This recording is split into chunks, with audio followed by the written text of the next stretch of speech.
This is Joe Halanich. I am the Commissioner, Assigner, and Rules Interpreter for CASO.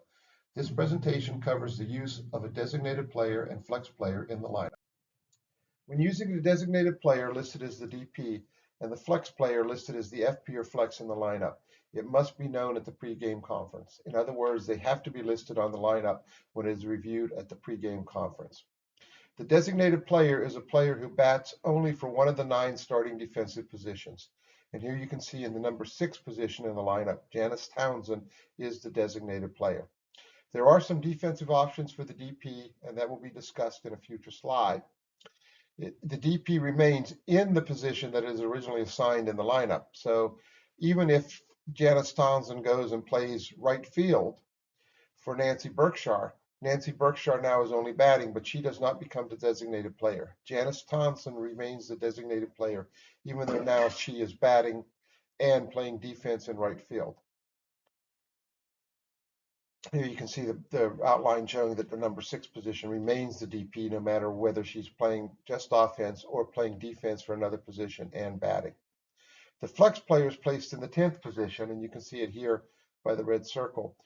She does have some offensive options, and those will be discussed in a later slide. The DP and flex are tied together for the entire game. Here you can see the red arrow showing that number 4, Peggy Ansel, is tied to number 3, Janice Townsend. So if Peggy enters the game offensively, the only lineup position she can occupy is the number 6 position. The DP and flex can play defense at the same time. So you can take Jennifer Grant, take her out of the number 7 position, and you can put number 3, Janice Townsend, in the 7 position, and Peggy Ansel can remain in the game on defense in the flex position and playing the pitcher, which is what she's got in her current position. The DP and flex can never play offense at the same time. So what you cannot do is take Peggy Ansel and put her in the number 4 slot for Karen Glad. That is an illegal substitution.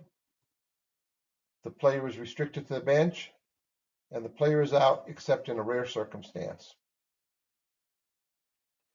It is not a substitution if the DP plays defense for any position other than the flex player. It is merely a defensive change in positions. So number 3, Janice Townsend, could play in the 9 slot for number 2, Nancy Berkshire.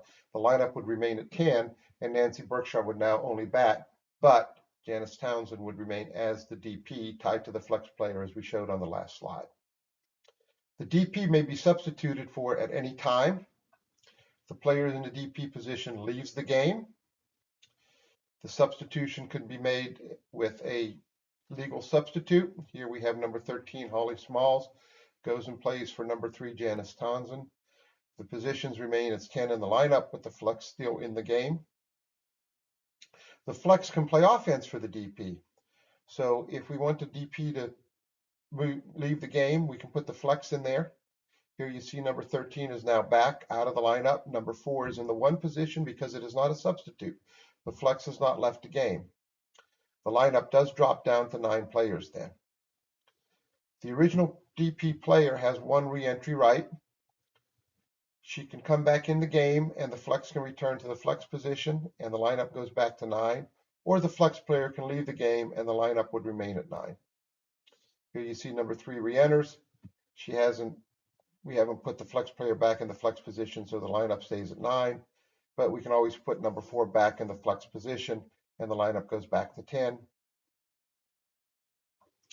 If she's used a re-entry night, she cannot return to the game after that. So she can be in the lineup, starting lineup, she can leave the game, re-enter, then if she leaves the game again, she is out of the game permanently. A legal substitute can become the new player occupying the designated position, and she could be number 13, Holly Smalls, returning with her re-entry right, or a new player from any of the girls listed as substitutes on the card. If the flex takes the DP spot on offense, the flex player is still in the game, and she's not having considered left the game. This reduces the lineup from 10 to 9 players. Here you can see Janice Townsend, number 3, is out of the game.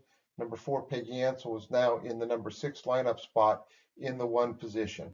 And the reason I listed as the 1 position and not the 1 sub is that Peggy Ansel was in the game, and therefore she's not a substitute.